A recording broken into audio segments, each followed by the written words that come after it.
진화하는 탈북. 김정은이 집권하면서 강력한 통제가 들어갔거든요. 체포하게 되면 공개 처형합니다. 공개 청산.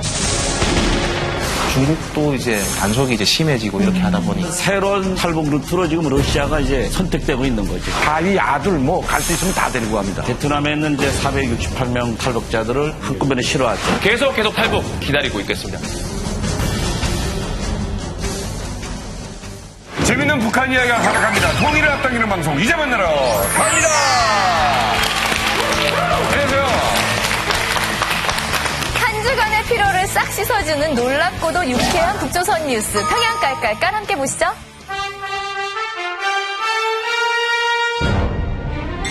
평양 깔깔깔. 이만갑 시청자 동지들 안녕하십니까? 동해 번쩍 서해 번쩍 북조선의 소식만을 누구보다 발빠르게 전하는 평양 깔깔깔 1급 보도원 추신영입니다. 첫 번째 보도입니다. 비상! 지금 당장 모든 문을 봉쇄하라! 지금 북조선으로 통하는 길이 꽉꽉 막혔다고 하는데요. 북조선이 이렇게 다급하게 긴급명령을 내린 이유, 바로 북조선에 불어닥친 에볼라 바이러스 때문이라고 합니다. 전 세계인의 두려움과 공포의 대상이 되어버린 에볼라 바이러스. 에볼라 바이러스는 고열과 구토를 일으키는 바이러스로 아프리카 풍토병 중의 하나인데요. 감염되었을 경우 무려 60% 이상의 사망률을 보이는 무서운 바이러스입니다. 그런데 다른 나라와는 별다른 교류가 없는 북조선에서 웬 에볼라 바이러스 비상이냐고요? 최근 들어 아프리카 짐바브웨의 대통령 동상 제작을 위해 동상 제작가가 직접 아프리카를 방문했고 김영남 상임위원장이 아프리카 순방길에 나서는 등 아프리카와의 교류가 무척이나 활발했던 북조선. 전 세계적으로 에볼라 바이러스의 전염이 확산되고 사망자가 늘어나기 시작하면서 에볼라 바이러스의 위험성을 느끼기 시작한 건데요. 조선중앙 텔레비전과 라디오를 통해 하루에도 두세 번씩 위생검열에 철저히 힘을 써야 한다며 에볼라 바이러스 소식을 계속해서 알리고 있습니다. 또한 해외 관광객을 유치하기 위해 힘썼던 모든 정책들도 전면 중단, 외국인의 북조선 출입을 막겠다는 단호한 통보까지 하며 에볼라 바이러스 확산을 막기 위한 강력한 조치를 취하고 있다고 합니다. 다음 보도입니다. 모두가 산불 지나 전투해로. 건조한 가을 날씨로 한반도 전체가 불조심에 열을 올리고 있는데요. 이 와중에 최근 백두산에 큰 화재 사건이 발생. 북조선 당국이 주민 총동원령을 내렸다는 소식입니다. 대형 산불이 발생한 곳은 북조선 백두혈통의 뿌리이자 혁명 전통의 고향이라고 주장하는 양강도 삼지연. 이곳에는 김정일 생가가 위치한 정일봉을 중심으로 항일 유격대의 밀룡 유족들이 다수 남아있다고 주장하는 곳인데요. 그런 곳에서 산불이 꺼질 줄 모르고 계속해서 번지자 북조선 당국이 화재 진압에 나선 것입니다. 공개된 위성 사진만 봐도 백두산 인근 지역뿐 아니라 양강도 다른 지역까지 산불로 인한 연기가 피어오르는 것이 대형 화재임을 한눈에 확인할 수 있는데요. 북조선 주민들의 가슴을 철렁이게 만든 대형 화재 사건은 이번만이 아닙니다. 지난 2010년엔 함경북도 해령시에 위치한 김정일의 생모 김정숙 생가에도 고의적으로 보이는 방화 사건이 발생하기도 했습니다.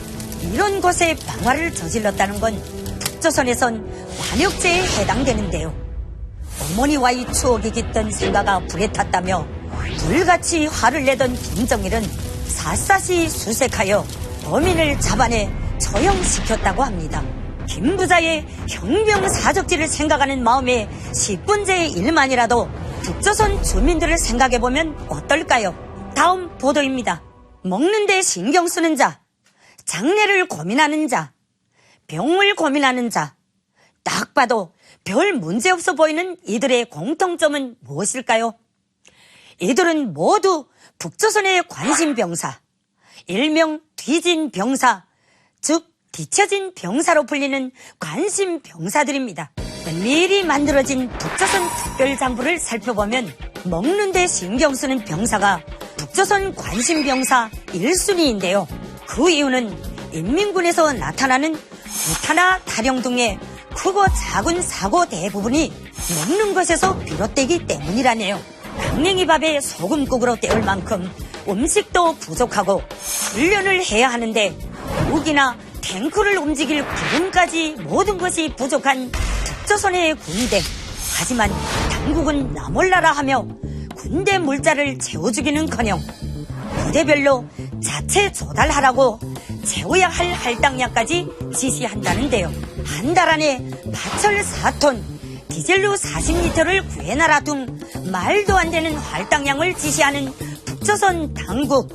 결국 이를 채워야 한다는 압박감에 시달리던 병사들은 인근 기차역 철로 100m를 넘치다 부속까지 됐다네요.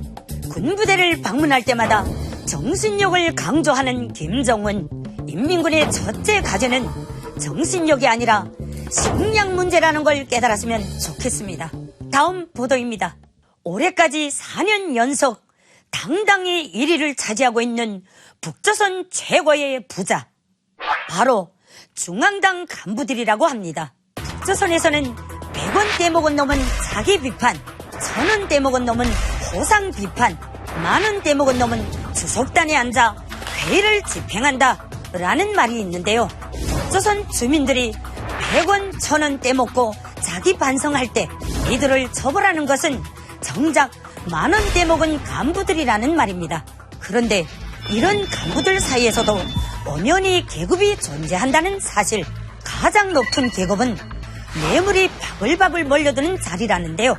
먼저 지역 노동당 간부 부서의 해외 파견과 외국 노동자로 나가고 싶어하는 사람들 때문에 1년만 있어도 몇만 달러의 뇌물을 챙길 수 있는 자리라고 하고요. 노동당 민방위부 자리도 무역회사 뺨칠 만큼 쏠쏠한 곳입니다. 북조선 주민들은 남조선 민방위 훈련처럼 조기대 훈련을 받는데 그 기간이 무려 보름. 하루 벌어 하루 먹고 사는 주민들이 대부분인데 보름이나 장사를 접을 수 없기에 주민들은 울며 겨자 먹기로 20달러 하는 15리터 휘발유표 2장에 뇌물을 써서 훈련을 뺀다고 하네요. 뇌물로 흥한 자, 뇌물로 망하게 된다는 것 명심하시라요. 평양의 최근 소식들만 묶어 전해드린 오늘의 평양 깔깔깔. 다음 주는 한반도 전체가 웃을 수 있는 북조선 소식을 전하게 되길 바라며 이상 1급 포도원 추순영이었습니다. 삐리리리리 삐리리리. 이게 뭐지? 뭐지? 로봇인가? 예. 달리다. 예, 방전된 몸과 마음을 100% 충전시켜주는 분들입니다. 탈북미녀 미남분들 소개합니다. 로봇입니다. 그리고요, 삼행시 준비했어요. 월수금. 월수금. 원래 재밌고, 수없이 보고 싶고, 금세 봐도 또 만나고 싶은 분들입니다. 남한 대표 사우스포 소개합니다.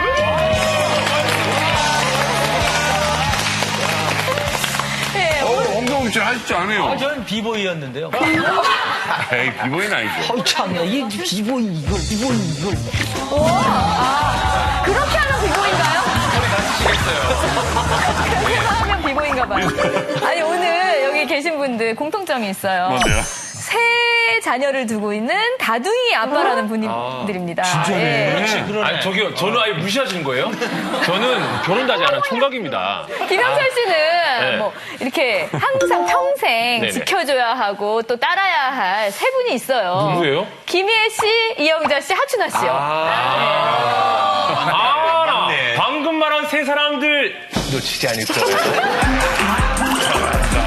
저에게 세 사람이 있네요. 오늘 반가운 분이 있습니다. 우리 박은혜 씨. 예, 제가 소개해드릴 분은요, 이제 한국에 적응한 지 딱 10개월밖에 안 된 탈북 새내기입니다. 23살 청순 발랄 미녀입니다. 장하연 씨를 소개합니다. 你好，我是来自北朝鲜的张哈莲，我今年23岁。 네, 안녕하세요. 저는 한국에 온 지 10개월 되는 장하연입니다. 저는 한국에서 열심히 중국어를 해서 중국어 자격증도 땄고요. 내년에 대학 가기 위해서 대학 원서도 넣었습니다. 이만 가 보니까 중국어 잘하시는 언니들도 많은데 많은 점 부탁드리고 이쁘게 봐주세요.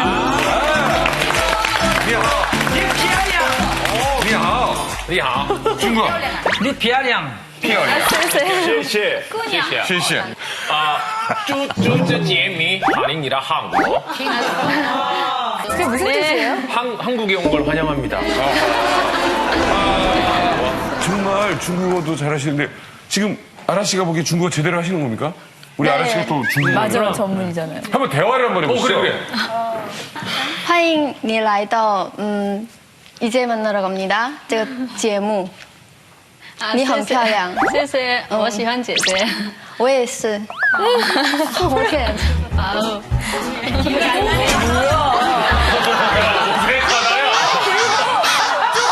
어떻게 한 달 만에 중국어가 사라졌어?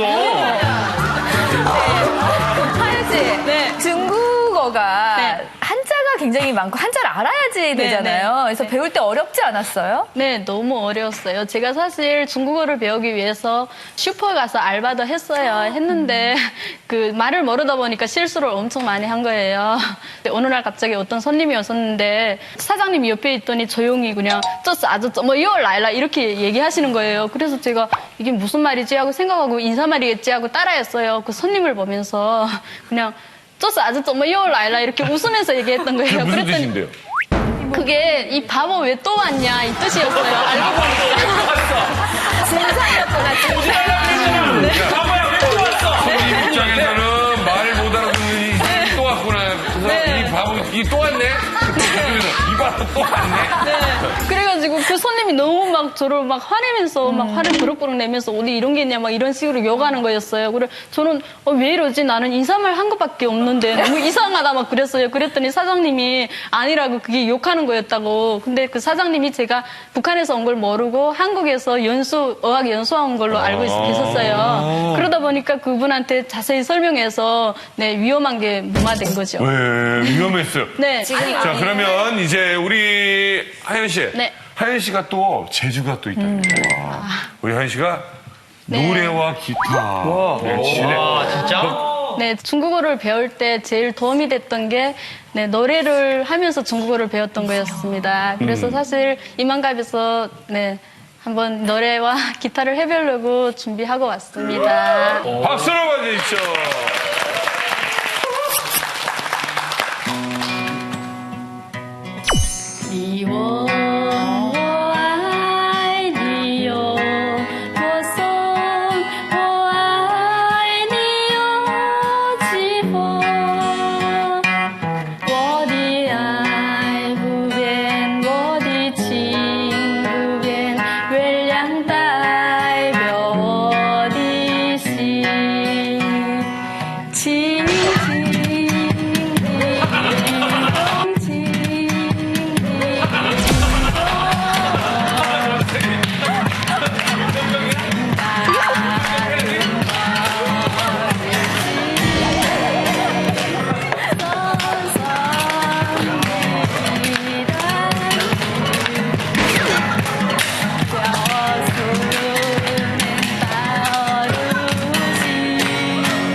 장하연 씨 정말 재주도 많고 인상도 참 좋습니다. 네. 열렬히 환영합니다.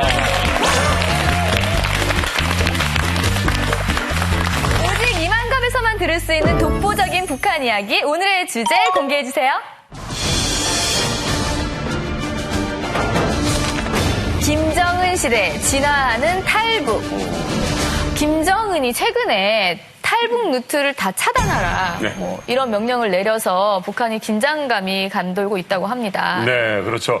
자, 오늘 김정은 시대에 진화하는 탈북에 관한 이야기 나눠보도록 하겠습니다. 첫 번째 주제 공개합니다.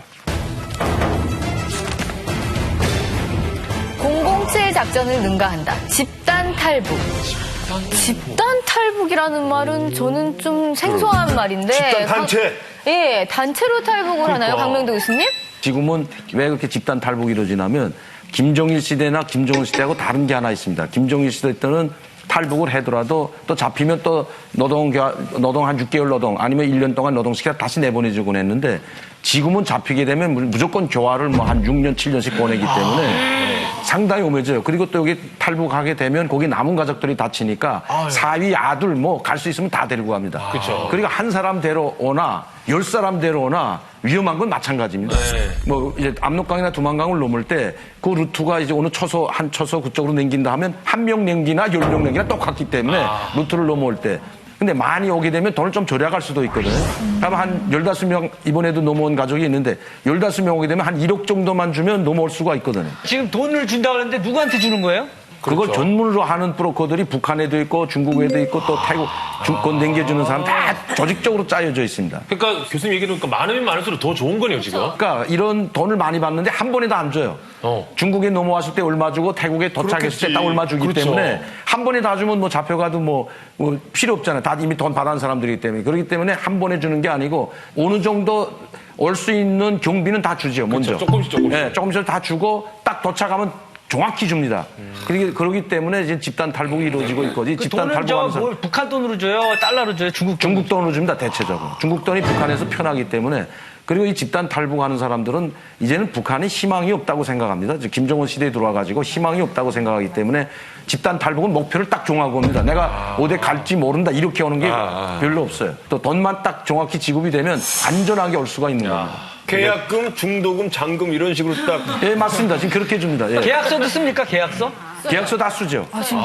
계약서도 있어요? 네, 다 있습니다. 그러니까 우리가 생각하는 주먹구구식이 아니라 굉장히 체계적으로 잘 돼 있네요. 계약금 썼어요? 예, 우리 계약서 다 쓰고 손지장 찍고 핸드폰으로 사진 다 찍었어요.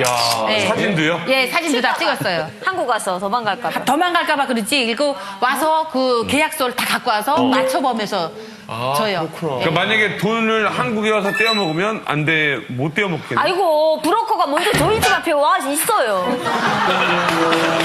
하나는 앞에 있어요. 하나는 퇴소하는 날 따가지고 그 퇴소한 앞에 기다리고 있어요. 우리는 집 앞에 가 있어요. 집 앞에. 브로커들마다 틀려. 저는 담당 형사님하고 저희 집, 이게 너희 집이다 하고 700이요. 딱 그래서 우리 집에도 그 웬 사람이 있더라고. 누구세요? 하니까 브로커래요. 아니, 그러면 그러니까 생활을 못 하겠네, 돈 안 갚으면. 예, 하나 오늘 딱 졸업하고 오니까 우리 통장에 300만 원짜리 그 현금 통장이 하나 있어요.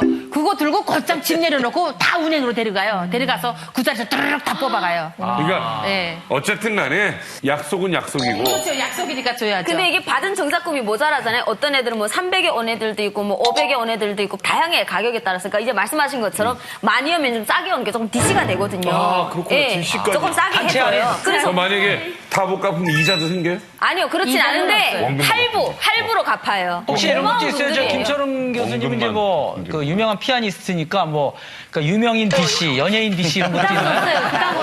오히려 저 같은 사람 더 비싸게 했어요. 진짜? 돈 많은 줄 알고. 위험하니까. 그러니까 저는 돈이 없잖아요. 저는 돈이 없는데 오히려 한국에서 미리 제 돈을 내주셨어요. 그러니까 저는 무료로 왔거든요. 그러니까 한국에서 협찬 받았네.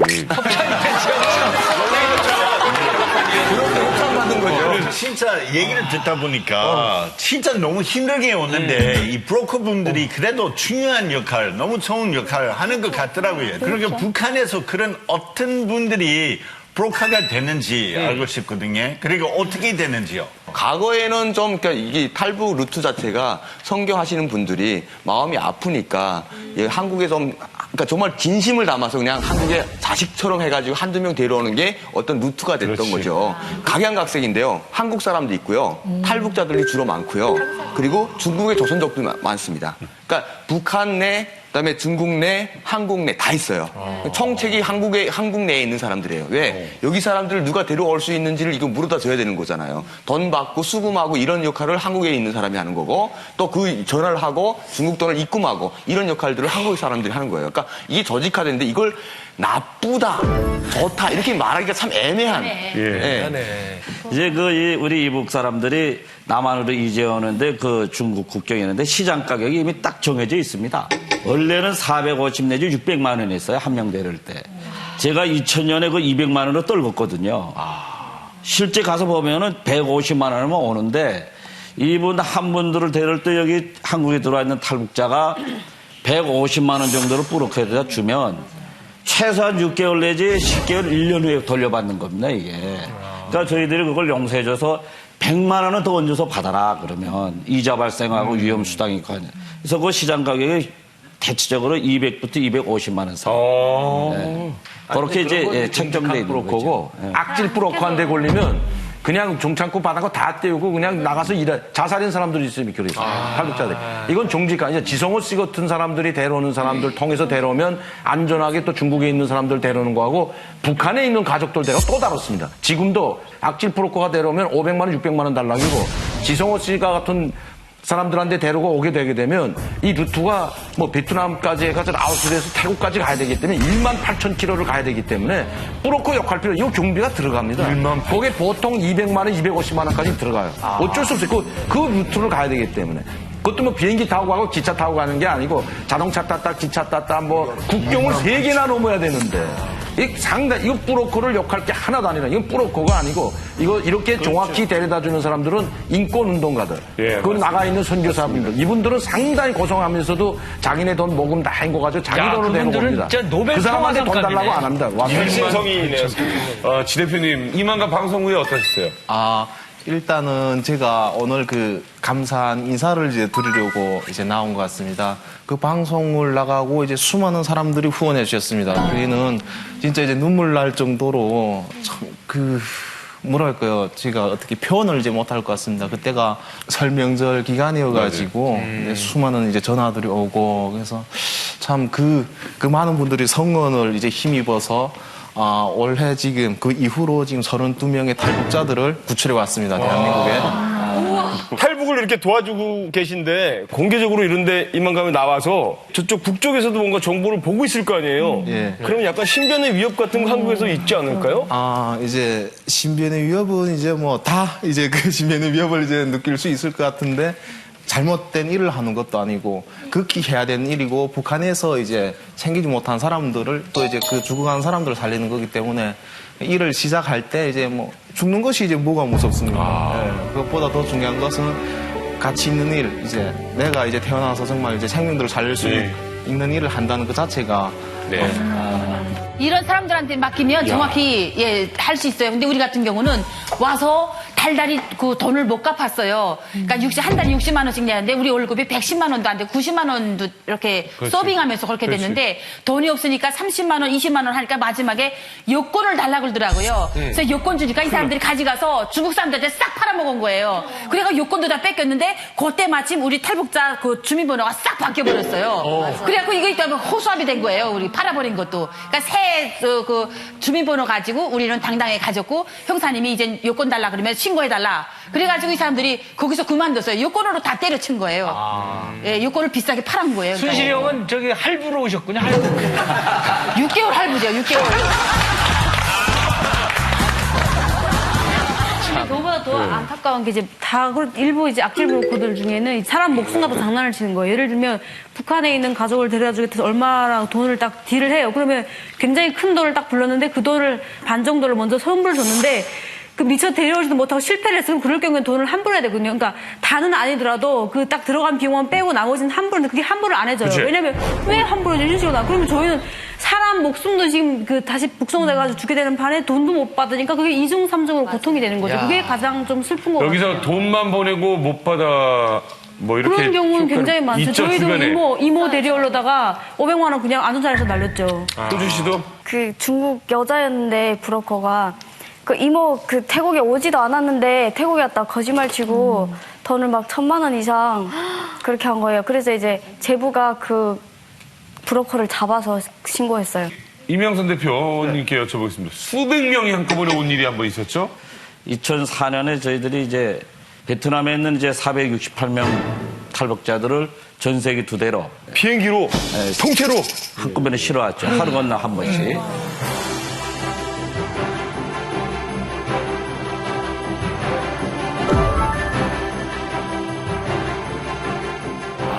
이때 그 승무원들조차도 오늘의 스케줄을 모를 정도로 보안 속에 이루어졌고 그때 그 이현주 전세기를 씨. 타고 그 비행기 안에 저예요. 정말요? 네. 그때 얘기 좀 해주세요. 네, 그래서 저희는 믿기지 않는 거예요, 저희는. 갑자기 전세기를 띄웠다니 이게 웬 말이냐. 우리가 북송당하는 거 아니냐.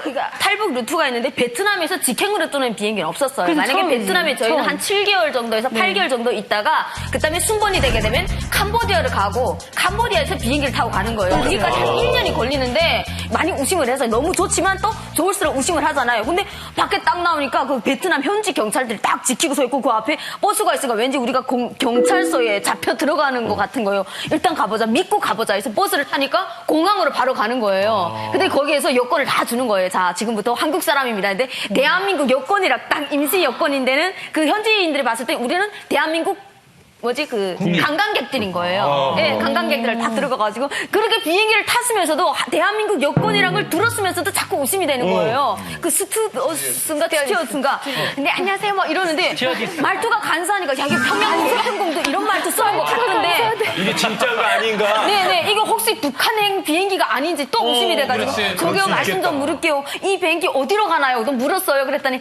네 안녕하십니까 고객님. 그래서 막 상냥하게 이 비행기는 몇 시즌 이륙하여서 몇 시 몇 분에 인천공항에 착륙하는 항공입니다. 막 이러는 거예요. 그래서 정말 맞죠? 이거 한국 가는 거 정말 맞죠? 네 맞습니다. 계속 상냥하게 말씀을 딱 이러는 거예요.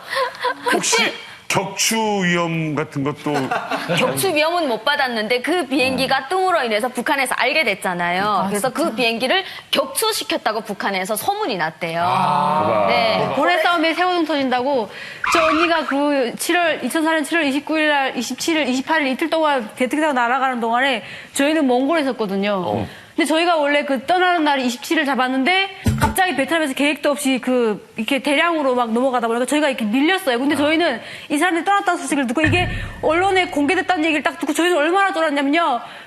솔직히 저 인간들 때문에 우리가 한국에 못 가는 거 아닌가 이런 것 때문에 막 되게 원망을 좀 많이 왜냐면 이제 원망을 감시도 더 했었어요. 투철해지고 네. 한국에서 받는 것도 좀 약간 뒤로 그렇죠, 밀릴 수 그렇죠. 있고. 지금 한리 씨 어떠세요? 얘기 들으니까. 그러니까 놀랐어요. 그거 다 공화국이잖아요. 공산국인데 국가예요. 사회지. 그러니까 그런 날을 거쳐서 오는 게 진짜 신기하더라고요. 무서운 일이죠. 담비 씨, 우리 밀수의 여왕. 집단 탈북을 했었거든요. 이제 그래서 14명이 한국으로 오게 됐는데 이제 직행이에요. 북한에서 바로 온 사람들이 거기서 이제 한 30명 정도가 기다리더라고요. 그래서 그 브로커가 그러는 거예요. 네가 이 30명을 책임지고 한국까지 가라고 저보고. 저보고 그때 제가 21살이었거든요. 이게 밀수를 많이 해봤지만 사람을 밀수해? 저보고 30명을 책임지고 가라고 얘기를 하길래 저는 진짜 앞에 캄캄했어요. 오는 게 너무 후회스러웠어요.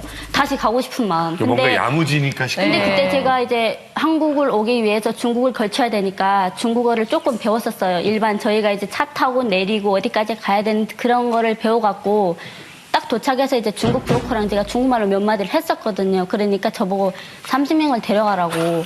그래서 브로커는 아무 역할이 없어요. 브로커는 그냥 앉아서 전화해서 네가 이 버스 타고 어디에서 내려서 그거에서 또 갈아타서 어디까지 가라. 이렇게만 전화로만 하지. 제가 그 30명을 다 데리고 온 거예요. 근데 북한에서 직행이다 보니까 이제 할아버지도 계시고 어르신도 계시고 애기도 있었어요. 버스에서 막 진짜 언제 한국 가냐 막 이러고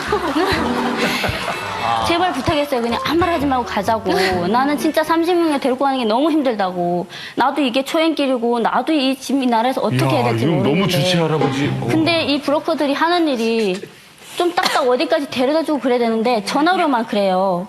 전화로만 어디에 가서 누구랑 전화통화하고 거기서 내려서 어떤 버스를 타서 어디에서 내려라.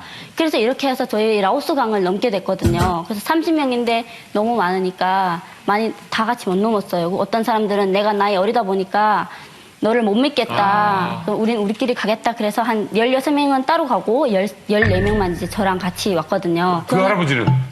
저를 따랐죠. 그 아이고야. 어르신들이 이제 좀 많이 도와주더라고요. 나이 어려도 해낼 수 있다고 우리가 뭘 알겠냐고. 그래서 배를 이제 저희가 이제 먼저 타고 라오스강을 건너고 뒤에 팀이 이제 배 타고 건너오는데 그 라오스에서 만나기로 했었어요. 근데 안 오는 거예요. 한 2시간 기다려도 안 오는 거예요. 그래서 3시간 만에 거의 만났는데 3명이 없는 거예요. 거기 이제 애기 엄마랑 여자들이 3명이 왜 없냐. 오는 도중에 그 라오스 강에서 배가 시동이 꺼진 거예요. 그래서 그 시동을 막 걸려고 하는 상황에 그 배에 탄 사람이 다쳐서 피를 흘렸었거든요. 근데 악어가 덮친 거예요, 거기서. 악어? 네, 악어가 덮쳐갖고 이제 남자들은 거의 수영을 하다 보니까 막 이제 배에 막 시동이 걸렸으니까 배에 탔는데 여자들은 수영을 못하고 하다 보니까.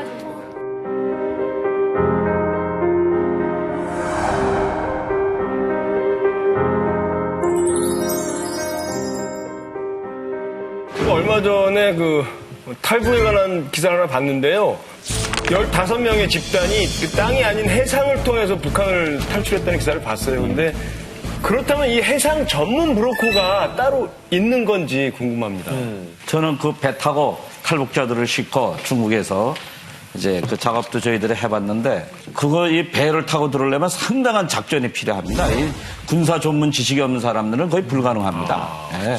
이런 분야에서는 돈이 뭐 몇 명 다 이제 같이 뭐 탈북자 한두 명 데려오는 식으로 뭐 한 명당 뭐 200만 원, 뭐 100원 이런 식으로 계산을 못 하는 겁니다. 그냥 뭐 하루 6일 열어주는데 가격이 정해져 있어 5천만 원 그러면 1억 줄게.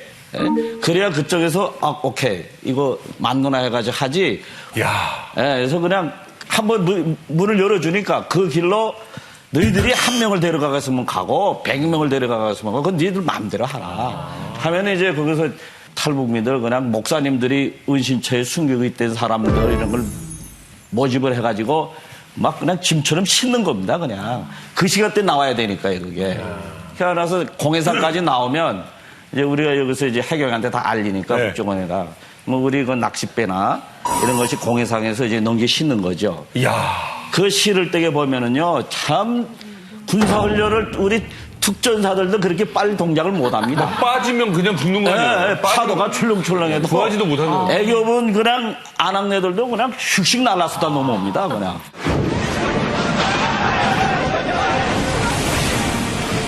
잠깐만!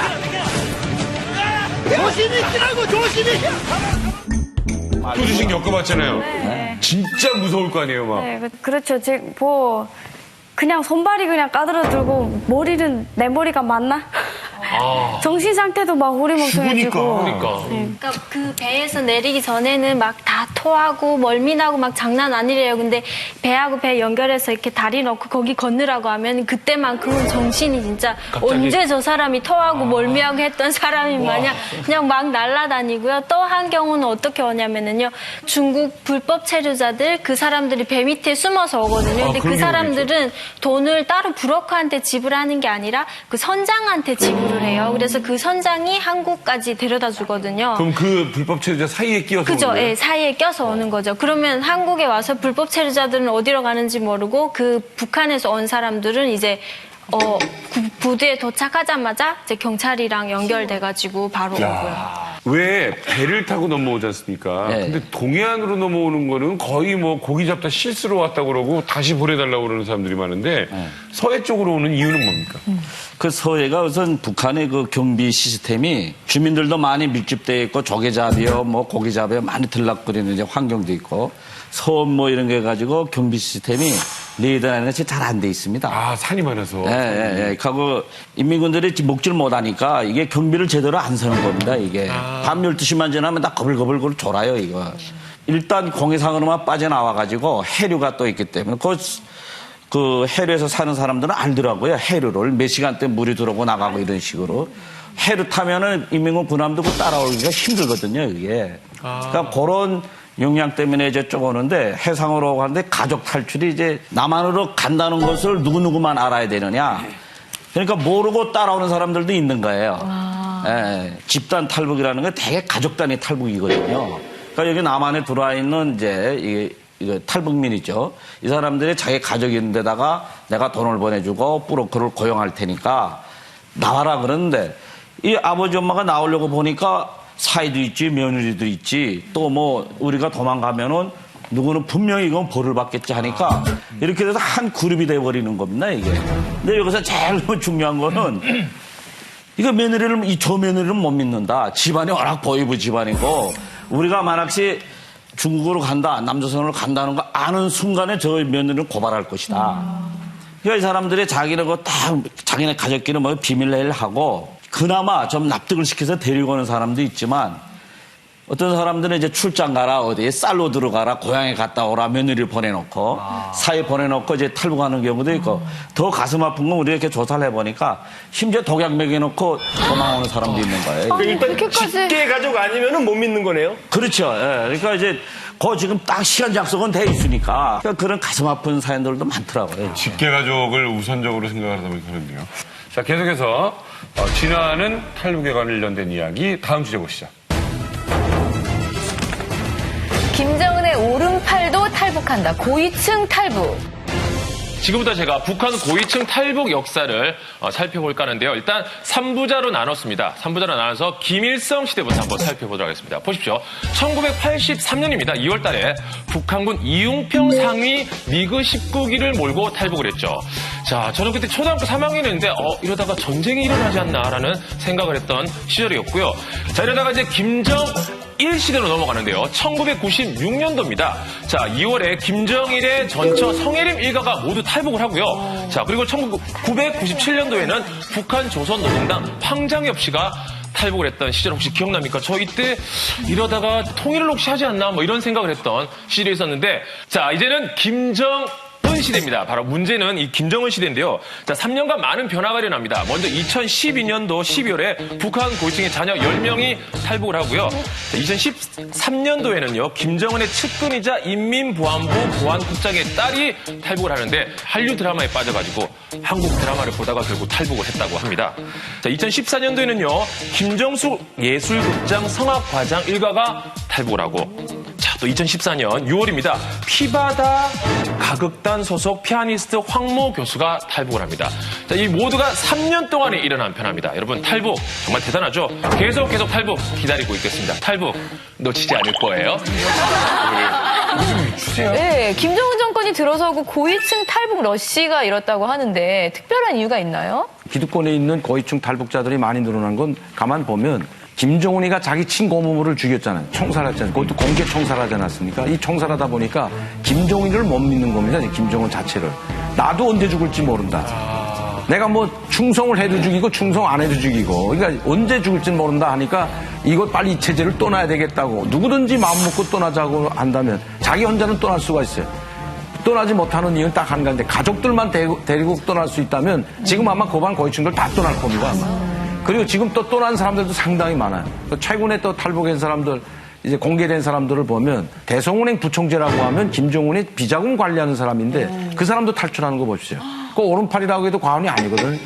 그리고 또 이제 인민보안부 부부장 겸 시보안국장 딸이 탈북을 했지 않습니까? 네, 작년에 탈북을 해가지고 한국에 들어와 있는 걸로 아는데 그 탈북을 했어요. 왜? 중국에 나와서 유학을 하다 보니까 한류 드라마도 보고 자본주의물을 먹게 되다 보니까 나 지금 북한 안 들어가겠다. 오빠하고 자기가 나와 있었는데 둘 중에 하나는 들이보내라 하니까 간부들도 자꾸 탈북 사태가 가족들 데리고 탈북하는 사례가 많아 보니까 하나를 인질로 가야 돼요. 근데 어머니가 데리고 나와 있었는데 하나 보내라니까 딸 보내려고 하지 않습니까? 부모들은. 아들은 공부시키겠다고. 그 들어가라 그러니까 나 안 가겠다고 행방불명 됐는데 사이트에 자기가 찾았어. 이 인터넷 들어가가지고 탈북자들을 도와줍니다 하는 사이트가 있습니다. 들어가면. 거기다 전화해가지고 나 좀 도와달라고. 그래서 그 17살 난 그 처녀 유학 나왔던 아이가 탈북을 했거든. 그 탈북한 다음에 그 가족은 싹 없어지는 거죠. 제가 듣기로는 이제 일반인과 달리 북한 고위층이나 엘리트 분들이 탈북을 하면 불을 켜고 찾는다면서요. 그 이후에 탈북 후에 북한 그 분위기는 어때요? 네, 고위 간부들이 탈출하게 되면 이게 고위층들에서의 탈북 로시가 일어날 수 있기 때문에 걷잡을 수 없거든요. 예. 체제가 무너질 수도 있다고 생각하기 때문에 그러니까 이제 그런 사람들은 뭐 어떻게 해서라도 잡으려고 합니다. 그러네요. 네, 잡아서는 공개 처형하는 거죠. 그러니까 이제 나 같은 사람이 이제 장군들 이제 따라다니던 사람이 탈북을 하면 북한의 전략 군사기지들 어디 어떤 시설에 들어와 있고 뭘 하고 있다는 것이 북한의 생명과 같은 그 비밀들인데 그것이 이 남한을 와가지고 다 고발하는 거 아닙니까, 이것이. 그 기지를 옮겨야 되는 겁니다, 이게 다. 무기도 다 변형해야 되고요. 그러면 이제 미군이나 우리 국군은 대항하니까 거기. 그 사람 탈북하는 게 문제인 것보다도 북한 자체가 흔들리는 겁니다, 이게. 그러니까 어떻게 하나 비행기에서 공항에까지 따라서 어떻게 저격이라도 하나 국제관계 생각하지 말고 그래서 북한은 이렇게 중요하게 생각하는 거죠. 진짜 보니까네 김정은 시대에 이 탈북하시는 고위층 사람들이 많이 늘기는 많이 늘었네. 고위층이 탈북하면 그렇게 눈을 부릅뜨고 그 탈북하는 걸까요? 찾는 걸까요? 근데 일종의 배신감 같은 거라고 생각이 돼요. 그러니까 내가 니들을 어떻게 해줬는데 북이야말로 되게 간부 정치잖아요. 간부들한테 선물을 해서 그 간부들이 인민들을 이렇게 통제하는 이런 시스템으로 돼 있는데 내가 니들한테 어떻게 했는데 니들이 나를 버리고 이렇게 가. 그리고 그들이 주는 효과 일반인들한테는 정말 어마어마하게 효과가 저 사람들도 가는데 이런 효과가 있거든요. 저희가 뭐 추측하건데 뭐 정확한 건 이제 그 사람이 와서 밝혀야 되겠지만은 이설주라는 사람이 있지 않습니까? 김정은의 부인. 이 이설주가 음악무용대학 성악과를 졸업했다는 이야기가 있는데 그래서 그렇다면 피아노니스트하고 뭐 음악 성악가하고는 연관이 돼 있고 이설주의 생활에 대해서 잘 알지 않겠냐. 여기서 지금 이설주에 대한 풍이 많은데 다 소리에 굳히지 정확한 건 모르잖아요. 그 소리 엄청났잖아요. 근데 이분이 와가지고 그 소리 다 사실이다. 이거 뭐 엄청난 충격을 주거든요. 아마 그래서 그러지 않을까 하는 그런 추측성 보도도 상당히 많이 있었습니다. 아 근데 아까 차트에서 봤듯이 그 이웅평 씨가 전투기를 몰고 왔을 때 그 전투기에 대한 보상금을 나라에서 준 걸로 알고 있어요. 한국에서. 그런 소문을 예를 들어 듣고 알 수 있었나요? 예, 저는 삐라로 봤어요. 전철호 시험고도 받고 그다음에 추격기 대대장 넘어왔다고 이용평 씨가 그 사람 같아요. 이 사람 넘어왔다는 것도 우리 딱 삐라로 봤어요. 전철호 씨를 삐라에서 봤어요? 예, 삐라로 봤는데 한국에 오니까 그 사람이 여기 매서 있어요. 같이 했어요. 아니, 그러니까 그 이웅평 씨가 온 다음에 공군사령부 전체 시스템을 다 바꿨습니다. 왜냐하면 공군 전략이라든가 시스템이 사회주의 나라들끼리만 알 수 있는 암호가 있는데 그러겠지. 그게 다 노출돼가지고 소련에서 비행기 안 주갔다 해가지고 상당히 항의를 많이 했어요, 북한에. 다고 노출되니까 그건 북한만 바꾸는 게 아니고 사회주의 나라 다 바꿔야 된다. 공항을 서로 이제 전투기가 한번 서로 신호로 우방국이라는 걸 다 알 수 있는 그 시스템이 있는데 그게 다 노출돼가지고 북한도 개천 공군 1사라고 합니다. 개천 비행장에 있는 게 공군 1사, 1사단, 2산 이렇게 나가는데 사단을 싹 없애버리고 공군 전단으로 다 바꿔버렸어요. 상당히 피해를 많이 봤는데 그 공군 비행사들이 상당히 좋아했어요. 이웅평 씨 하나 간 다음에. 비행사가 넘어가다 보니까 대우가 높아졌어요. 비행사에 대한 대우가. 콩기름, 뭐 초콜릿 안 나왔던 것도 다 공급해주고 봉급도 올라가고 그래서 공군 비행사들한테 명함 시계까지 다 주지 않았습니까? 그 이후에. 자부심을 가져라. 네, 랑꼬라는 명함식 스위스에서 김일성 명함이 있는 시계까지 하나씩 몽땅 줬거든요. 그러니까 공군 비행사들이 뭐라고 했냐면 이따금씩 한 놈씩 넘어가는 것도 괜찮다고 했어요. 그런데 그 말이 나오기 전에 그래서 이철수 대회가 온다. 그 똑같은 비행기 몰고 왔잖아요. 그러면 그저 조종사들은 마음만 먹으면 사실 넘어오는 거는 쉽겠군요. 쉬운데 그게 혼자선 절대 비행기를 안 띄워요, 그냥 북한이. 편대를 지어서 딱 띄우지 절대 혼자선 비행할 수가 없는 맞아야 시스템. 되는구나. 그 황장엽 선생은 어디서 탈북하신 거죠? 이 우리나라로 오기 위해서? 그 황장엽 선생님은 이제 그 주차장 세미나 한다고 일본 갔다가 일본에서 탈출시키려고 했는데 우리 이쪽에서 거기서 실패하고 다시 평양으로 돌아가고 해서 베이징으로 들어온 겁니다. 비행기가 그렇게 들어가니까. 베이징. 그 상황에서 이제 탈출 못하면 영원히 이제 황장엽이 체포되는 그 순간이니까 거기서 이제 대사관 앞에 그 매점들이 많거든요. 거기 나가가지고 잠깐 쇼핑하겠다 하고 나와가지고 택시 타고 우리 대사관으로 뛰어 들어온 거죠. 그러니까 우리 대사관은 그냥 창문이고 뭐고 다 철판으로 막고 김영삼 대통령이 강택민 주석에게 제발 저 사람은 우리한테로 보내라 하고 개별적으로 부탁해가지고 필리핀으로 추방하는 식으로 한 겁니다. 이야. 그래서 필리핀에 추방해서 거기서 한 달 계시다가 필리핀 그 전투기 호위 받으면서 이제 우리 대한민국으로 들어온 거예요. 그러니까 서열로 치면 몇 위급이셨던 겁니까? 한 21위? 한 22 정도. 그러니까 북한에 22 정도 되는 인물이 탈북을 한 거니 북한 입장은 난리가 났을 테고. 그건 뭐 우리 북한 대사관을 습격한다고 300명의 전투요원이 파견돼서 대사관을 둘러쌌었지 않습니까? 우리나라 대사관이요? 예, 예. 아니 중국 대사관. 중국에 나와 있는 우리 한국 대사관. 그 북한의 조교라고 있습니다. 중국에는 북한 국적 가지고 있는 그 조선족들. 이 사람들은 폭탄 가지고 우리 대사관 부셔버리겠다고 해가지고 그냥 중국 전투경찰들이 장갑차까지 장갑차로 보호해줬습니다. 중국 무장경찰들. 근데 일반 사람들은 그 고위층이 탈북했다는 소식을 들을 수가 있나요? 알고 있어요, 다들? 알긴 뭘 알아요. 그런 사람들이 그 탈북했다고 알려주면 일반 사람들, 우리 같은 사람들도 다 도망오지. 저희는 최고위층은 알아요. 저는 이제 이명선 씨가 탈북했을 때 바로 도망치자마자 알았거든요. 이거 자기 부대 탈출이기 때문에 참모장은 제가 상당히 알았는데 큰일 났다고 저한테 이야기하면 우리 이거 경비서대장 도망치는데 이 새끼 남조선임에 가면 죄송합니다 이 새끼 그 친구 말해 그 친구 말해 참모장은 그렇게 말합니다. 맨날 날 도망간다고. 참모장은 저 새끼 만약시 한국에 가게 되면 이거 큰일인데 이거 큰일 났다 비상 걸렸다는 게 나 뭐아직 떨어졌다 이랬거든요. 근데 그 사람이 항일투사 아들입니다. 국장 됐어요. 이 친구 도망친다. 국장. 이제 일반 주민들 도망가면은 뭐 그건 이제 다 그 해당 민간 보위부 쪽으로 통보를 해주고요. 이제 우리 간부 대열에 들어간 사람들 하면 간부 강연이 하니까. 네, 그래서 누가 탈북을 했다. 남조선을 갔다 하는 이 공문이 다 발송이 됩니다. 그러니까 일반 주민들은 고위층이 탈북한 걸 모르죠. 근데 황상엽 씨 같은 경우에는 공개적으로 알려졌어요. 네. 그 대지주의 아들이며 반역자라고 막 공개적으로 하면서 탈북했다 이렇게 밝혔고 그 외에 뭐 이런 고위층대에서 이렇게 소문으로 저희도 알아요. 왜냐면 이번에 또 누가 어떻게 했다더라고. 저희도 다 알 건 알아요. 물론 디테일하게는 잘 모르지만 그걸 아는데.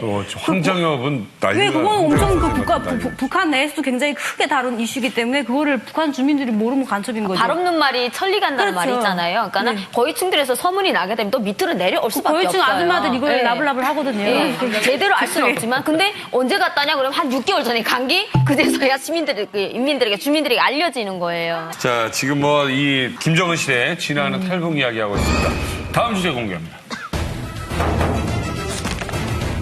김정은 시대 진화된 탈북 루트 러시아. 제가 그동안 뭐 몽골, 태국, 라오스 뭐 이런 데는 들어봤어도 러시아는 처음인데 러시아가 탈북 루트로 떠오르는 이유가 뭘까요? 최근에 김정은이 집권하면서 이제 탈북 거기다 강력한 통제가 들어갔거든요. 네. 지금 그 탈북 브로커하다 북한에서 잡히면 총살이로 보면 정확합니다. 이게 지금 나니까 중국으로 가면 또 너무 많이 잡혀 들어오니까 이 두만강 하류역이 원래는 넓어가지고 탈북 루트로는 적합치 않습니다. 거기가 러시아가 또 이 경계 시스템이 중국에 비하면 상당히 발전되어 있거든요. 철저망해야 되는 것이. 그런데 요새 그 북한 주민들이 러시아로 가는 겁니다. 이게 러시아에 가면 거기가 이제 중국보다 조금 상황이 좀 유리합니다. 중국 사람들 뭐 이런 인부들이 많이 들어와 있고 러시아 벌목공들 뭐 이런 사람이 많이 들어와 있으니까 그런 데서 그냥 좀 자유롭게 다닐 수 있는 거예요. 이렇게 중국처럼 뭐 다 숨어 있어야 되고 누가 꼬장할까봐 뭐 그런 그거는 좀 없더라고요. 이제 그러니까 새로운 탈북 루트로 지금 러시아가 이제 선택되고 있는 거지. 그리고 라신선봉시와 접경 지역이 두만강 하류, 그러니까 동해랑 만나는 두만강이 동해랑 만나는 그 하류 쪽인데 보통 얼지 않으면 수영해서 건너기는 좀 위험한 지역이에요. 한강보다 더 넓어요? 엄청 넓죠. 거기는 그러니까 바다랑 만나는 지역이라서 되게 넓은 쪽이고 바다랑 거의 바다라고 생각하시면 돼요. 그러다 보니까 위험하니까 거기를 미처 신경을 잘 안 쓰는 거예요. 그러다 보니까 요즘에 좀 러시아가 좀 뜨는 것 같습니다. 오, 이게. 그럼 그 러시아로 가서 한국으로 올 때는 어디로 또 루트가 있어야 될 거 아닙니까? 그러니까 러시아를 가가지고 러시아에서 거려인들이나 그분들의 도움을 받아가지고 대사관으로 들어가는 수밖에 없죠. 그럼 그쪽에는 딱히 브로커가 있거나 뭐 그렇지는 않은 건가요? 거기는 아직까지 브로커가 없는 걸로 제가 알고 있어요. 신흥 지역이구나. 신흥 지역. 결빙 지역에는 얼어요, 안 얼어요? 얼죠. 대사관으로만 딱 들어가면 그냥 그다음부터는 남한으로 딱 오기 쉬운 거예요? 아니, 왜냐면 대한민국 법 자체가 그 한반도에 있는 모든 국가가 국민으로 돼 있기 때문에 대사관에 들어가는 순간 우리 국민으로 취급되는 거예요. 그러면 중국에서도 그냥 한국 대사관 들어가면 되는 거예요?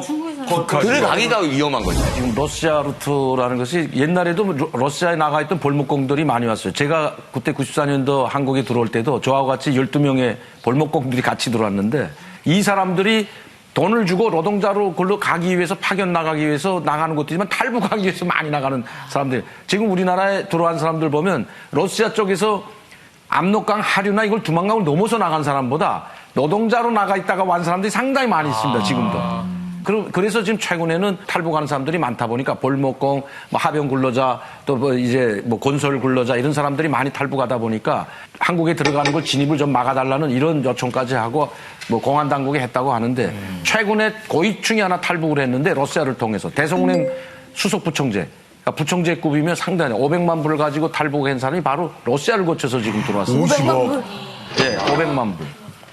우리 탈북 미녀들도 그러면 러시아 쪽으로 탈북하는 길을 알고 있었나요? 우리 때는 그런 걸 하나도 몰랐는데 보안계 형사님이 그 탈북자 소개를 해주더라고요. 벌목공, 러시아에서 벌목공 하던 사람이 탈북한 그 사람을 소개해주면서 이 사람들 이만갑에서 소개 좀 해달라고 막 이렇게 얘기하는 거 듣고 벌목하면서도 이렇게 탈북하는구나 그걸 알았어요. 북한 내에서 워낙 기존의 루트들을 많이 지금 차단을 해놨잖아요. 그러니까 지금 새로운 루트를 찾은 중에 그 하나가 팔로가 이제 그 러시아 쪽인데 일반 그 라진 선봉 주민이 아닌 이상 들어가기 자체가 힘든데 그래도 이제 불법으로 또 거기를 철조망을 월경으로 넘어가는 사람들이 있어요. 넘어서 그 라진 선봉지에 진입을 해서 그 현지 사람에게 포섭을 해가지고 그 탈북을 하고자 마음 먹으면 사실 어려운 건 아니에요. 근데 아주 드물지만 뭐 100까지 동원해서 그 탈북하는 사람 실제로 뭐 최근에 있다고 하더라고요. 우리 미녀들이 러시아 거쳐서 안 들어왔으면 어디 나라로 들어갔다가 한국에 오시게 됐어요? 중국하고 중국 몽골로에서 왔어요. 우리. 중국 몽골? 베트남, 캄보디아, 라오스, 네. 태국 걸쳐서. 걸치고. 저희는 처음에 그 라오스 그 강, 그 악어 있는 그 유명한 그 강을 건너서 막 경찰을 잡혀야 된다는 이런 생각이었어요. 뭐 안 잡히면 안 된다. 경찰에 잡혀야지만 우리가 안전하다. 왜냐면 태국에도 이런 북한에서 잡아가는 사람들이 있다. 이런 말을 들었어요. 그래서 그냥 무작정 내려서 그냥 거기 서서 막 폴리스 막 이러는 거예요. 영어도 할 줄 모르면서 폴리스한테 가게 해달라 막 이렇게. 그 좀 있더니 한 10분, 20분 있더니 전화하니까 바로 오더라고요. 그 무작정 그냥 청맹 군인한테 막 끌려갔어요. 그렇게 가다가 저희가 조금 있다가 그 군인들한테 조금 있다가 그냥 바로 이제 이분들은 바로 거기까지 들어 못 가서 그런 거예요. 저희도 원래 그 경찰에 이제 브로커가 와서 잡히라 그랬거든요. 그러면 이제 감옥 한 3개 정도 뭐 개미굴이랑 감옥도 있고 뭐 도마뱀 감옥 있어요. 개미들이 많고 막 도마뱀이 자고 있는데 막 얼굴에 떨어지는 그런 감옥을 걸쳐서 그 뭐 태국에 있는 한국 대사관을 들어가야 되는데 이 사람들이 모르다 보니까 그냥 막 잡히라면 잡히는데 저희 브로커는 그러더라고요.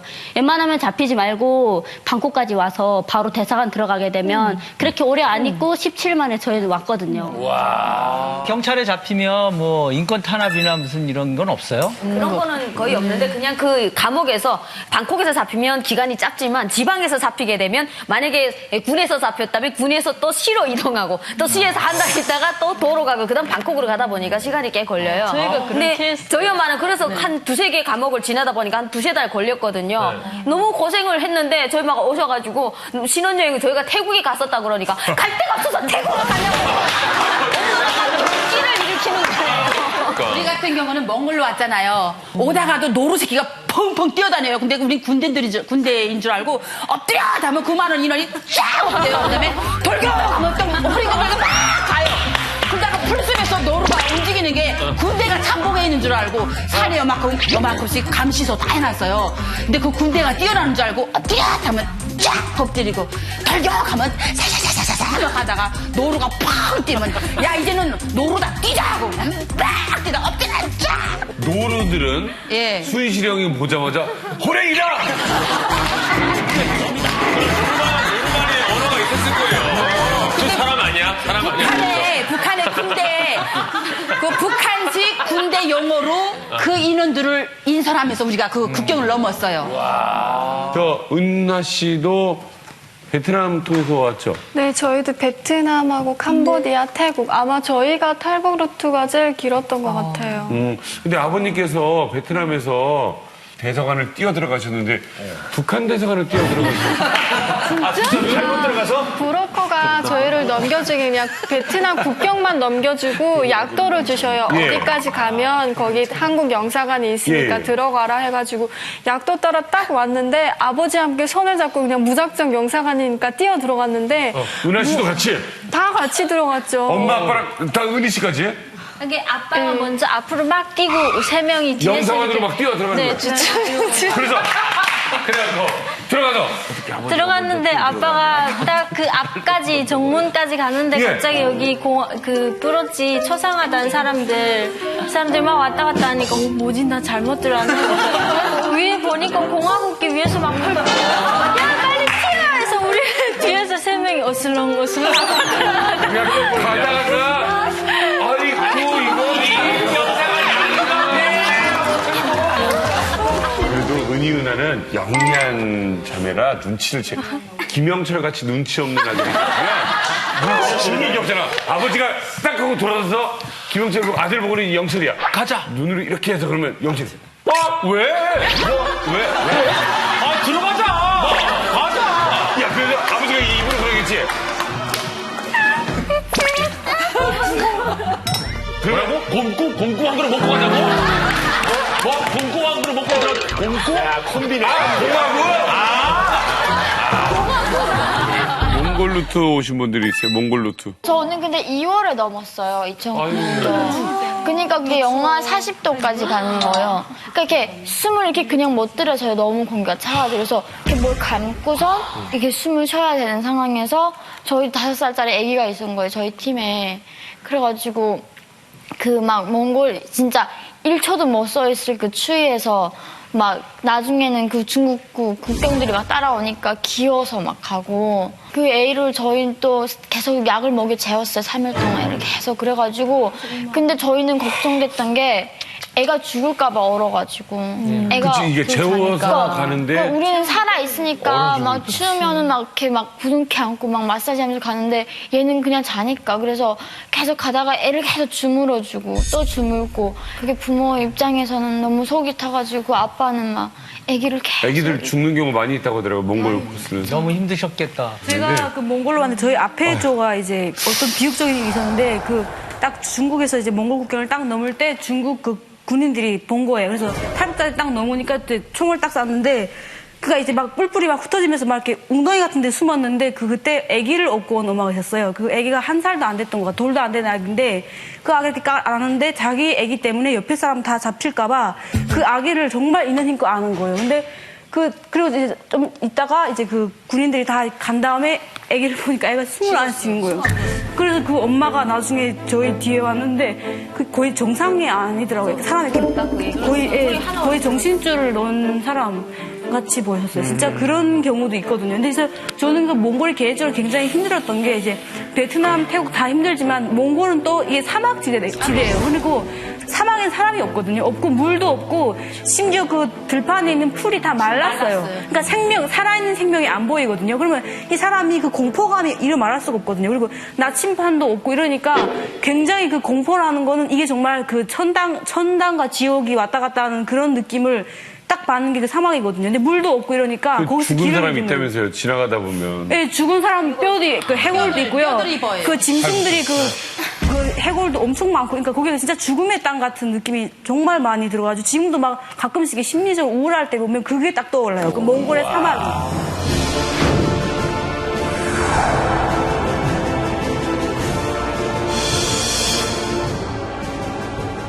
탈북 미녀들 얘기도 이제 많이 들으면 마음이 아픈데 김철웅 교수님은 뭐 아찔했던 순간은 없었죠?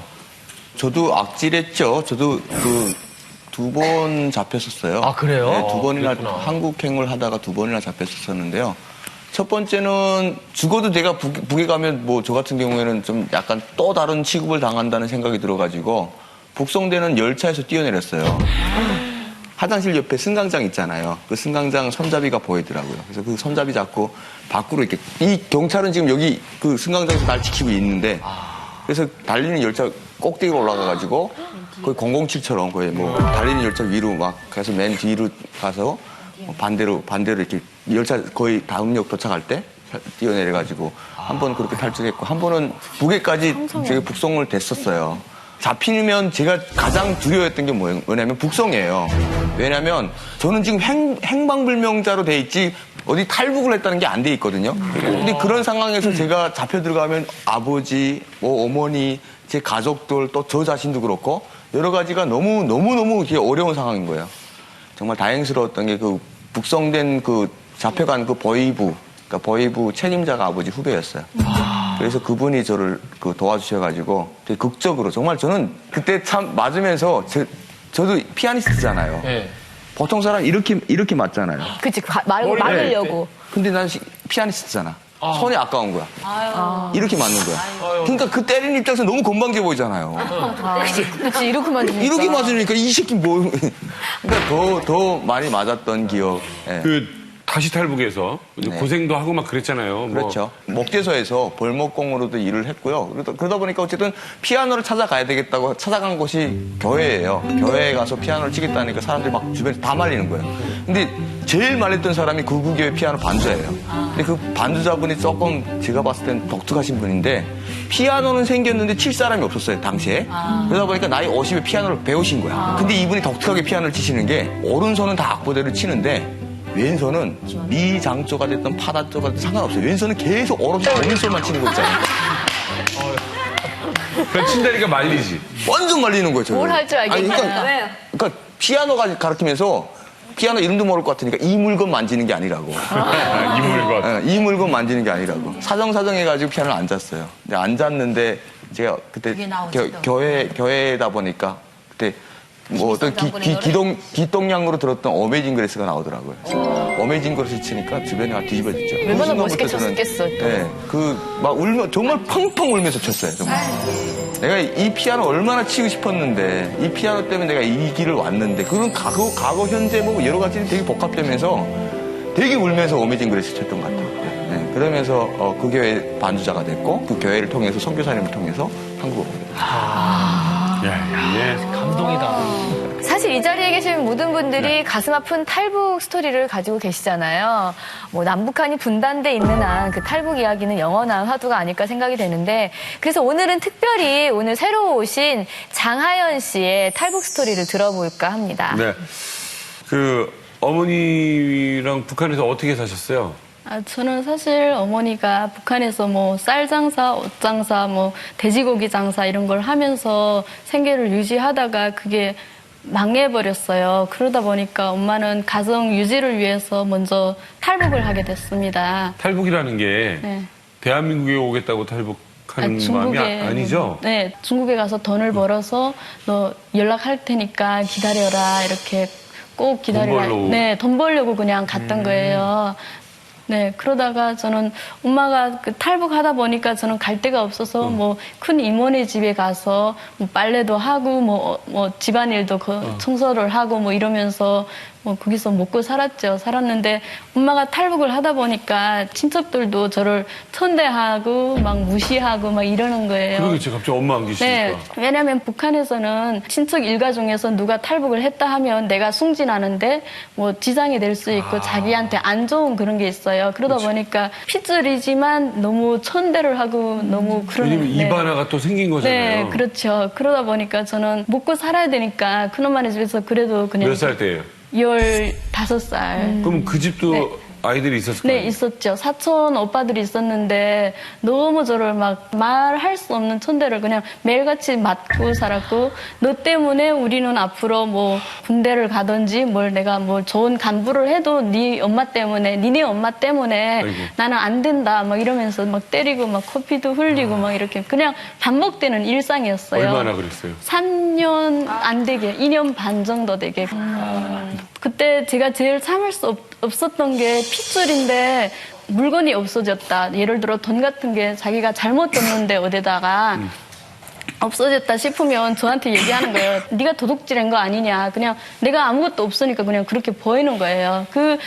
뭐 임원돼서 일을 못해서 매 맞고 이런 거는 괜찮지만 도둑이란 말은 더 이상 못 참는다 하고 다시는 내가 굶어 죽어도 임원의 집에 안 간다 이렇게 하고 나왔어요. 나왔어요? 네. 집에 왔어요. 왔는데 집에는 옥수수 살 요만큼밖에 없는 거예요. 그때 당시. 저는 그걸 보면서 저걸 다 먹고는 내가 어떻게 살지? 그 다음에는 또 이모네 집 가야 되나? 근데 안 가고 싶다. 내가 도둑놈까지 들었는데 절대로 안 간다. 굶어 죽어도 안 간다. 이러고 있었어요. 근데 다음날 엄마한테서 연락이 왔더라고요. 3년 만에. 그럼 엄마는 계속 연락을 취하려고 했던 거 아닐까요? 그렇죠. 취하려고 했는데 그 선을 못 찾았던 거예요. 3년이라는 시간이 흘러서 엄마가 저를 찾게 됐어요. 그래서 어떻게 됐어요? 네. 그래서 제가 강을 건널 때는 2월이었는데 제 생각에는 2월이면 그 압록강이 꽁꽁 얼었겠다 싶었어요. 압록강이요? 네, 압록강으로 건넜어요. 중간쯤 넘어서 가는데 갑자기 퉁덩 빠지는 거예요, 물에. 얼었다고 생각했는데 빠지는 순간 저는 나 죽는구나 이런 생각밖에 없었어요. 그래도 어떻게 하나 필수적으로 살겠다고 막 헤엄을 치다가 살다가 보니까 아마 나왔던 거예요. 나왔는데도 순간에 막 옷이 다 얼어버렸던 거예요. 네, 잠바를 입고 있었는데 다 얼어버렸는데 추운 것도 몰랐어요. 그냥 빳빳하게 오는 거 아니에요? 빳빳하게 얼었죠. 걷기도 막 불편할 정도로. 근데 그냥 내가 살아야 되겠다 이런 마음밖에 없더라고요. 두만강 건너편은 네. 우리가 많이 들었지만 압록강 건넜어요. 네. 어떻게 만나 엄마? 거기서 또 브로커가 엄마까지 인솔해 주는데 저는 중국에 넘어가서 7시간이나 차를 타고 엄마를 만날 수 있었어요. 네. 근데 그 엄마를 만나는 순간 저는 너무 기뻤는데 엄마는 저를 못 알아보는 거예요. 3년밖에 안 됐었는데. 15살, 네, 18살에 15살에 헤어져서 제가 18살에 엄마를 만나게 됐어요. 3년 동안. 근데 엄마는 막 펑펑 울면서 네가 왜 이렇게 허약해졌냐고. 나랑 네가 헤어질 때랑 너무 다르다. 달라도 너무 다르다 하는 거예요. 그래서 그날부터 엄마는 저를 그냥 영양보충시킨다고 막 하루에 5끼를 먹이는 거예요. 네. 그렇게 한 달을 행복하게 살았죠. 살았는데 제가 탈북한 지 2달 만에 엄마가 중국 공안에 잡혀서 북송되게 됐습니다.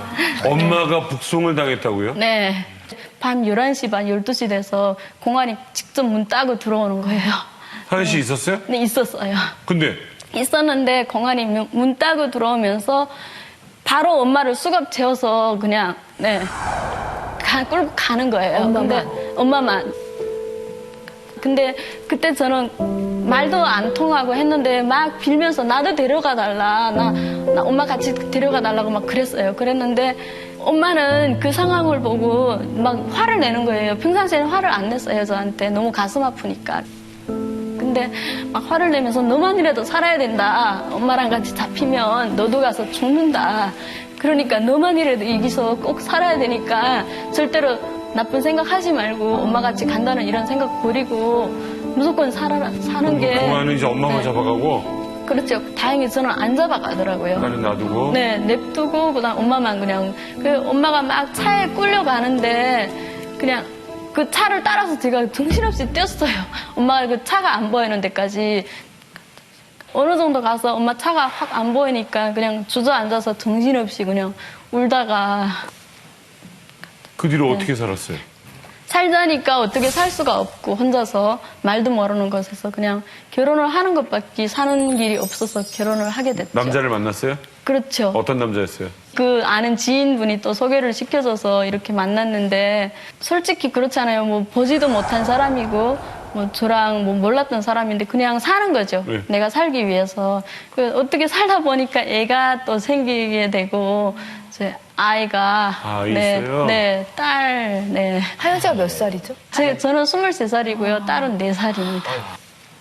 그 남편은 네, 잘해줬어요? 아니에요. 왜냐면 북한 여자들은 언제든지 도망간다 이런 생각 때문에 믿음이 없는 거예요. 첫째는. 그리고 항상 감시하고, 네, 그 무시 또한 똑같죠. 그러다 보니까 딸은 또 호적에도 올리지 못한 상태로 살고 있었어요. 그러다가 저는 엄마가 수갑에 채워서 끌려가는 걸 봤기 때문에 저는 그걸 애한테만, 내 딸한테만은 보여주고 싶지 않았어요. 그게 상처기 때문에 내 딸만큼은 그런 그늘이 없이 그게 얼마나 무서운 건지 내가 알고 있기 때문에 저는 당당하게 나 한국 간다고 얘기했어요. 그 사람한테. 자기가 잘못한 게 있기 때문에 도망칠 이유도 없고 저는. 그랬더니 그 사람이 얘기하는 게 공안에 신고하겠다고 이러는 거였어요. 그러니까 목적이 사랑해서 결혼한 게 아니고. 아니었죠. 더 이상 너랑은 더 이상은 못 산다 싶어서 애를 그냥 막 얻고. 네. 애기 얼마 때? 그때는 39개월, 4살 안 됐어요. 3살. 그럼 아이를 끌어안고. 네, 자, 그렇죠. 오늘 뭐 탈북 루트를 얘기했으니까 네. 어느 쪽으로 오게 됐어요? 저는 중국에서 라오스를 거쳐서 태국으로 이렇게 오게 됐어요. 애기 업어매고? 네, 업어서. 근데 쉽게 올 수 있는 길도 아니었고 길도 없는 길로 오는 거고 그리고 앞에는 바로 그냥 뒤쪽에는 공안이 이렇게 근무를 서는 보초가 있다 이런 얘기를 들었고 근데 제가 혼자 아니라 여러 명이 모여서 오다 보니까 애가 한 명이 울면 내 애가 울면 다 잡히는 거니까 너무 두려웠던 거였어요. 그러다 보니까 애가 말을 못 알아듣는 애한테 계속 당부하는 거죠. 그냥 울면 안 된다. 울면 다 잡히는 거니까 제발 울지 말아달라고. 네, 계속 그랬어요. 근데 애도 그 말을 알아들었는지 다행히는 울지는 않았더라고요. 그 분위기를 아는 네, 애도. 근데 한참 오다 보니까 이 띠개가 없이 그냥 이렇게 묶어가지고 오다 보니까 옷을 묶어가지고 오다 보니까 손을 이렇게 해야지만 애가 떨어지지 않아요. 그러다 보니까 나무 가지가 앞에 있고 막 이러는데 그걸 손을 어떻게 쓸 수가 없어서 그냥 얼굴로 막 이렇게 헤치고 오는 거였어요. 오다가 어떻게 보니까 제 얼굴에 막 피투성이고 막 그런 거예요.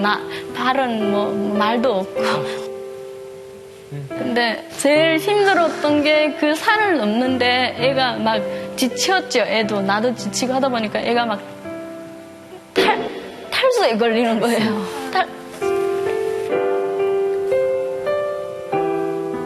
눈도 못 뜨고 그냥 정신이 없는 거예요. 근데 너무 가슴 아팠어요, 그때. 얘가 항상 뛰어놀 나이인데.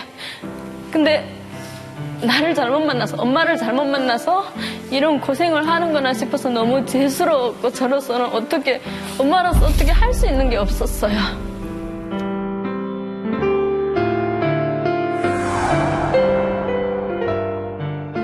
그래서 얘가 죽지 않을까 하는 그 두려움이 있을 때는 후회가 되는 거예요.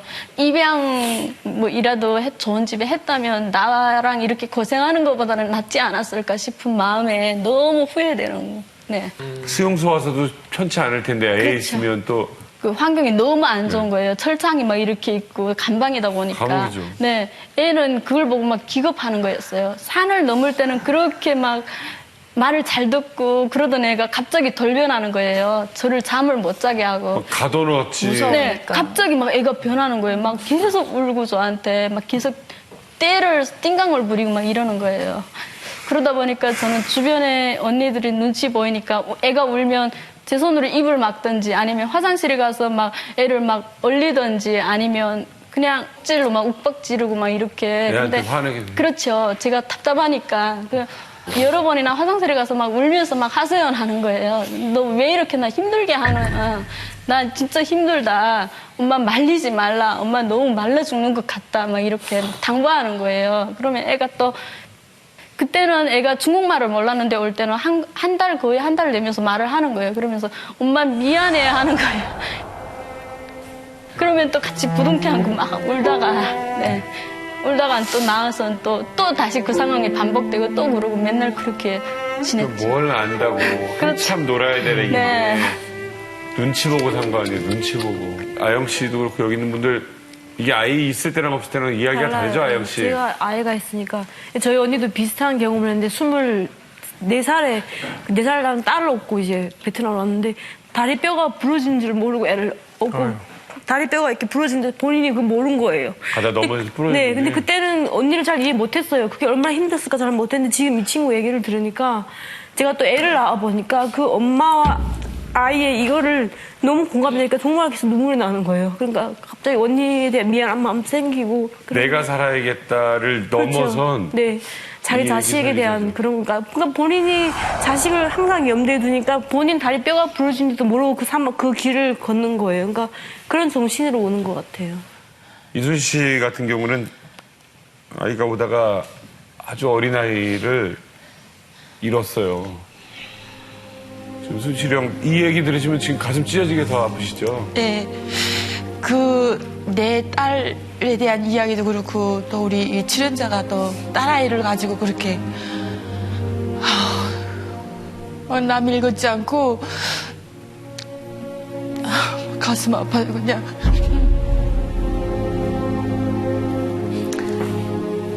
저는 한국에 와서 아이를 낳았잖아요. 그래서 이 이만갑을 통해서 정말 그 북한에서 아이를 데려오다가 아이를 먼저 보냈어야 되는 그런 안타까운 사연들 많이 들었잖아요. 그래서 남한에 와서 거의 10년간 살면서 가장 잘한 것이 있다면 내 아이를 북한이 아닌 남한에서 낳았다는 게 가장 잘한 것인 것 같더라고요. 그래서 정말 우리 대한민국의 아이를 키우는 모든 엄마들, 아빠들이 정말 행복한 것 같다는 생각이 들어요.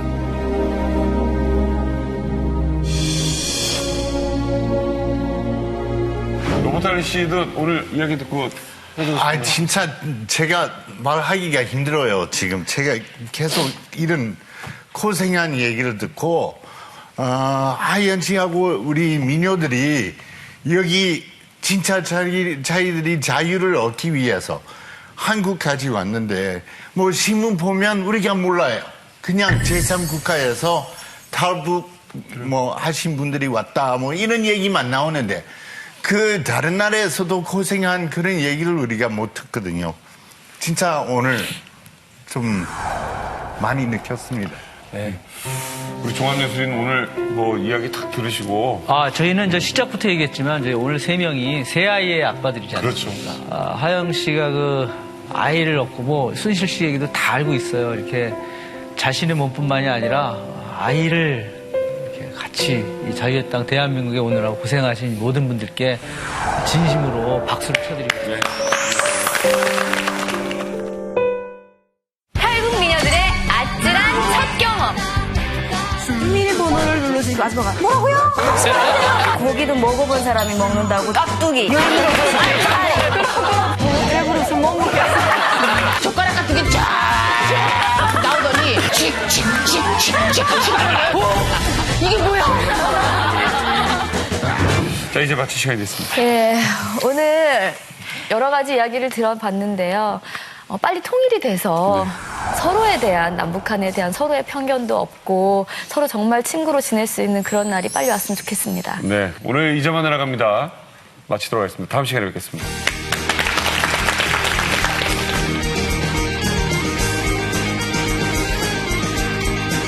이 프로그램에 도움을 주신 분들께는 자연에서 얻은 지의 소화비스 화장품에서 천연 화장품 세트를 드립니다.